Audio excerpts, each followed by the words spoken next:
अस्सलाम वालेकुम, welcome to CSC scholarship guide book. मेरा नाम है मोहम्मद नदीम और आज के इस वीडियो लेक्चर में हम लोग कवर अप करेंगे कि recommendation letter, acceptance letter, pre admission letter और एडमिशन लेटर ये क्या होता है और इनमें फ़र्क क्या होता है और हम लोगों को कौन सा लेटर कब मिलेगा और कैसे मिलेगा। बहुत सारे स्टूडेंट्स इस चीज़ पर कंफ्यूज हो रहे होते हैं कि रिकमेंडेशन लेटर और एक्सेप्टेंस लेटर क्या एक ही होता है, क्या प्री एडमिशन लेटर और रिकमेंडेशन लेटर एक होता है। तो ये तमाम टेक्निक्स को आपस में वो इंटरलिंक कर रहे होते हैं। तो आज के इस वीडियो लेक्चर में मैं आप लोगों को बताऊंगा कि रिकमेंडेशन लेटर किस तरह डिफरेंट होता है एक्सेप्टेंस लेटर से, एक्सेप्टेंस लेटर बाकी सब से कैसे डिफरेंट होता है। तो आप लोगों ने मेरी पूरी वीडियो देखनी है ताकि आप लोगों को ये प्रॉपर समझ आ सके कि कौन सा लेटर हमें कब मिलेगा और कैसे मिलेगा और होता क्या है। सबसे पहले हम लोग देखते हैं रिकमेंडेशन लेटर। रिकमेंडेशन लेटर का क्या मतलब है कि रिकमेंडेशन लेटर जो वो आप लोगों की क्वालिटीज़, आप लोगों की जितनी भी एकेडमिक अचीवमेंट्स हैं या आपकी जो स्किल्स हैं उसको शो कर रहा होता है। और रिकमेंडेशन लेटर जो है ये आप लोगों को कौन दे रहा होता है, आप लोगों को टीचर दे रहा होता है। आप लोगों ने जब किसी भी टीचर के साथ काम किया होता है तो वो आपके एट्रीब्यूट्स को भी जानता है, आपकी क्वालिटीज़ को भी जानता है और वो ये भी जानता है कि आपका करैक्टर कैसा है। उसके आपके बारे में जितना भी इंफॉर्मेशन है वो आप लोगों के लिए एक पेज में लिखकर आप लोगों को दे देता है, जिसमें लिखा होता है कि इस स्टूडेंट ने हमारे साथ काम किया है, इस स्टूडेंट ने इन टेक्निक्स पर काम किया है, इसके पास ये स्किल्स आ रही हैं। ये जितना कुछ आपके लिए लिखा जा रहा होता है ये आपका रिकमेंडेशन लेटर कहलाता है। रिकमेंडेशन लेटर आपका मतलब ये होगा कि रिकमेंड करना, कि आप लोगों को कोई इंस्टीट्यूट या कोई टीचर आप लोगों को किसी स्कॉलरशिप की तरफ या किसी ऑर्गेनाइजेशन की तरफ या आप लोगों को किसी यूनिवर्सिटी की तरफ रिकमेंड करता है तो उसके लिए वो आप लोगों के लिए एक रिकमेंडेशन लेटर लिखता है। जैसे अगर मैं आप लोगों के लिए एक बात करूं, रेफरेंस क्या होता है कि आप लोग कहते हो कि मैं इस बंदे का रेफरेंस देता हूं। अब इस रेफरेंस का क्या मतलब होगा? रेफरेंस का क्या मतलब है कि मैं इस बंदे को जानता हूं और ये बंदा मुझे जानता है। इसी तरह अब ये वाला जो बंदा है जैसे आपको जान रहा होता है तो ये आप लोगों को वर्बली नहीं जान रहा होगा, ये आप लोगों को रिटर्न फॉर्म में जान रहा होगा और वो जो रिटर्न फॉर्म में आप लोगों को लिख कर देगा और वो आप लोगों की प्रॉपर एट्रीब्यूट्स, आप लोगों की जितनी भी क्वालिटीज़ हैं, आपका प्रीवियस बैकग्राउंड जो है या आपके जो फ्यूचर डायरेक्शंस होगा या आपके बारे में आपके जितने भी करैक्टर्स होंगे उसके बारे में वो आप लोगों को जो एक लेटर देगा वो आप लोगों का रिकमेंडेशन लेटर कहलाता है। रिकमेंडेशन लेटर जो वो हमेशा यूनिवर्सिटी फॉर्मेट में होना चाहिए कि आप लोगों का जो यूनिवर्सिटी का लेटर हेड है इसमें प्रिंट होना चाहिए। रिकमेंडेशन लेटर जो है इसमें ऑफिशियली यूनिवर्सिटी की स्टैंप होना लाजमी है, जिसमें टीचर के सिग्नेचर भी शामिल होंगे। तो ये हमारे पास रिकमेंडेशन लेटर आ जाता है। तो रिकमेंडेशन लेटर को अगर हम सिंपल वर्ड्स में डिस्क्राइब करें तो रिकमेंडेशन लेटर का मतलब ये होगा कि ऐसा लेटर जो आपका प्रीवियस इंस्टीट्यूट का टीचर या आपका सुपरवाइज़र या कोई भी टीचर है वो आप लोगों को रिकमेंड करता है किसी इंस्टीट्यूट, किसी ऑर्गेनाइजेशन में या किसी भी स्कॉलरशिप के लिए, तो वो लेटर आपका रिकमेंडेशन लेटर कहलाता है। अब आ जाता है हमारे पास एक्सेप्टेंस लेटर क्या है। अगर मैं आप लोगों को ये चीज़ एक एग्जांपल के साथ बताऊं, ये आप लोगों का लास्ट इंस्टीट्यूट है और ये आप लोगों का फ्यूचर इंस्टीट्यूट है। लास्ट इंस्टीट्यूट है, ये जो आपको लेटर प्रोवाइड करेगा ये आप लोगों का रिकमेंडेशन लेटर होगा और वो रिकमेंड कहाँ पे कर रहा है आपको? फ्यूचर स्कूल में। और फ्यूचर स्कूल में जब आपको रिकमेंड करेगा तो फ्यूचर स्कूल में जब आप लोग अप्लाई करते हो तो आप लोगों को पहले एक सुपरवाइज़र सेलेक्ट करना होगा, जिस सुपरवाइज़र के साथ आप लोगों ने काम करना है। अगर मैं यहाँ पर बात करूँ तो यहाँ पर आप लोगों ने बैचलर या एमएस में एक टीचर सेलेक्ट किया था जिसके साथ आप लोगों ने काम किया है। इसी तरह जब आप लोग मास्टर करते हो या पीएचडी करते हो तो आप लोग यहाँ भी इस स्कूल में भी एक टीचर सेलेक्ट करोगे और वो टीचर आपका सुपरवाइज़र कहलाएगा। आप लोगों ने इसको एक ईमेल करना होगा, आप लोग इसको अपनी सीवी वगैरह फॉरवर्ड करोगे और वो आप लोगों की आपके क्वालिटीज़ की बेस पर एक लेटर आप लोगों को प्रोवाइड करेगा जिसको हम लोग कहेंगे एक्सेप्टेंस लेटर। ये कि इस स्टूडेंट को अपनी लैब में अलाउ किया जा रहा है काम करने के लिए। तो हमारे पास रिकमेंडेशन लेटर और एक्सेप्टेंस लेटर में फ़र्क ये है कि रिकमेंडेशन लेटर आप लोगों को लास्ट इंस्टीट्यूट या आप लोगों का लास्ट सुपरवाइज़र जिसके साथ आपने काम किया हो या जो आपके एट्रीब्यूट्स के बारे में जानता हो वो प्रोवाइड करता है, जबकि एक्सेप्टेंस लेटर जो है वो आप लोगों को फ्यूचर स्कूल जो है या जिसके साथ आप फ्यूचर में काम करना चाह रहे हो या फ्यूचर स्कूल के किसी भी टीचर के साथ अगर आप लोग काम करने में इंटरेस्टेड हो तो वो आपको लैब में काम करने की परमिशन आपको एक्सेप्टेंस लेटर की बेस पर देगा। आप हर यूनिवर्सिटी का जो एक्सेप्टेंस लेटर वो डिफरेंट होता है। ज़्यादातर जो यूनिवर्सिटीज़ हैं वो उनका अपना एक्सेप्टेंस लेटर होता है। तो आप लोगों की जो मैक्सिमम यूनिवर्सिटीज़ हैं उनका जो एक्सेप्टेंस लेटर का टेम्पलेट होता है वो इस तरह का यूज़ हो रहा होता है, जिसमें आप लोगों का यहाँ पर यूनिवर्सिटी का नाम लिखा हुआ आता है। ये एक टेम्पलेट बेसिक सा मैंने आप लोगों के लिए बनाया और यही टेम्पलेट आप लोगों का सुपरवाइजर्स जो है यूज़ कर रहे होते हैं। मैक्सिमम यूनिवर्सिटीज़ जो है मैंने खुद भी जहाँ पर अप्लाई किया है या मेरे कोलीग्स ने अप्लाई किया है, उनको जितने भी रिकमेंडेशन लेटर्स मिले हैं वो इसी फॉर्म में मिले हैं। ये चाइना का एक टेम्पलेट है जो उन लोगों ने प्रॉपर डिज़ाइन किया हुआ हर यूनिवर्सिटी के लिए। यहाँ पर आप लोगों का नाम आ जाएगा, आप लोगों की नेशनैलिटी आ जाएगी, यहाँ आपकी लास्ट डिग्री आ जाती है, फिर आप लोगों के यहाँ पर डिप्लोमा वगैरह आपके पास आ जाता है, उसके बाद आपका जीपीए आ जाता है।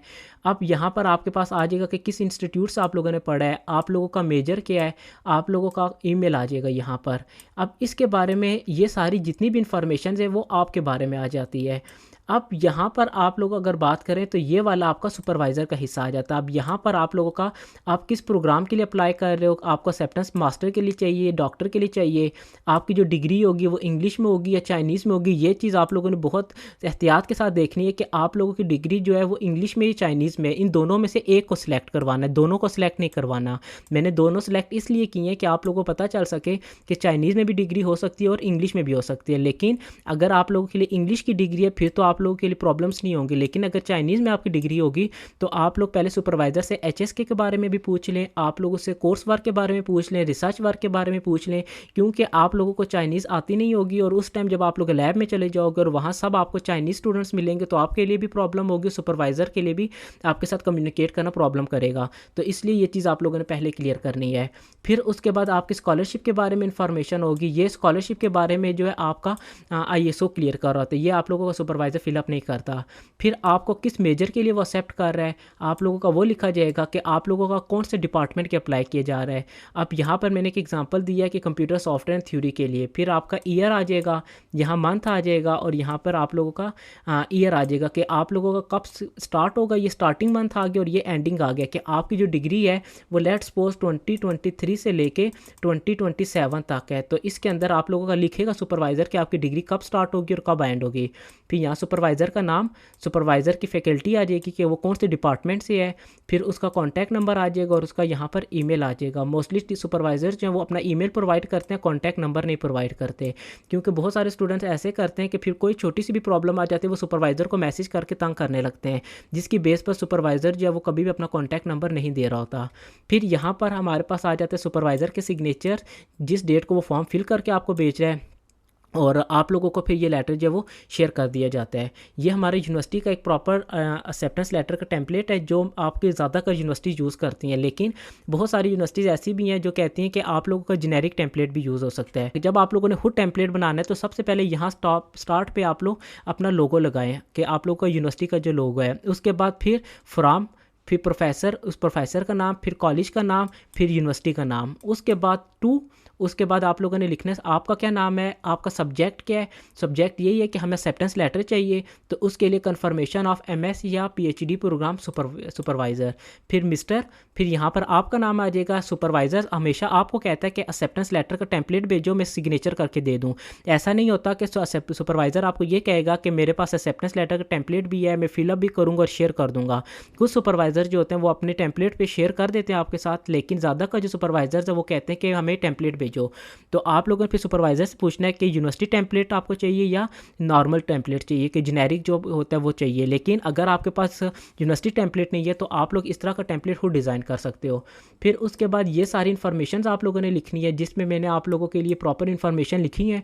आप लोग ये सारा डाटा कॉपी कर सकते हैं MS वर्ड में, और इस डाटा को आप लोग मॉडिफाई अपने लिहाज से करके आप लोग एक्सेप्टेंस लेटर के लिए भेज सकते हैं। ये एक्सेप्टेंस लेटर का टेम्पलेट हम लोगों ने कहीं स्टूडेंट्स के साथ शेयर किया है और उन लोगों को एक्सेप्टेंस लेटर भी मिला है, उनको इसको स्कॉलरशिप भी कन्फर्म हुई है, तो इसलिए मैं भी आपके साथ ये वाला टेम्पलेट शेयर कर रहा हूँ।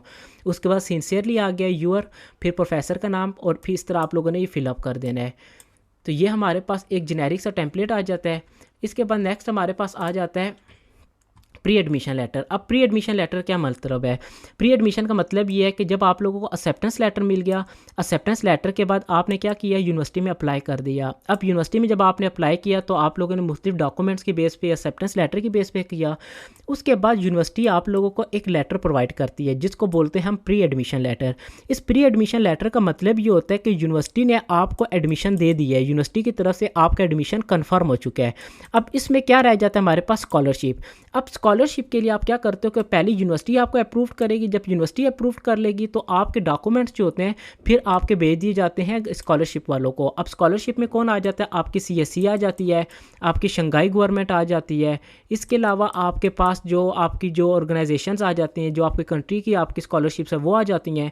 यूनिवर्सिटी आपके डॉक्यूमेंट्स उनको भी शेयर कर देती है। लेकिन आप लोगों ने कि ये जो प्री एडमिशन लेटर होता है ये आप लोगों ने अपने पोर्टल के अंदर अपलोड करना होता है। आप लोग जब इसको अपलोड करोगे तो उसके बाद आपके डॉक्यूमेंट की वेरिफिकेशन गवर्नमेंट की तरफ से होने लग जाएगी, या कोई किसी भी स्कॉलरशिप है कोई भी, चाहे वो यूनिवर्सिटी स्कॉलरशिप कोई भी है, वो आपके फिर डॉक्यूमेंट्स को वेरीफाई करते हैं। क्यों कि यूनिवर्सिटी की तरफ से अप्रूवल हो चुकी है, अब अप्रूवल हमारे पास सिर्फ स्कॉलरशिप की रहती है। तो स्कॉलरशिप से पहले आपका जो एडमिशन आपको कंफर्म होता है उस टाइम जो लेटर मिलेगा वो प्री एडमिशन लेटर मिलता है।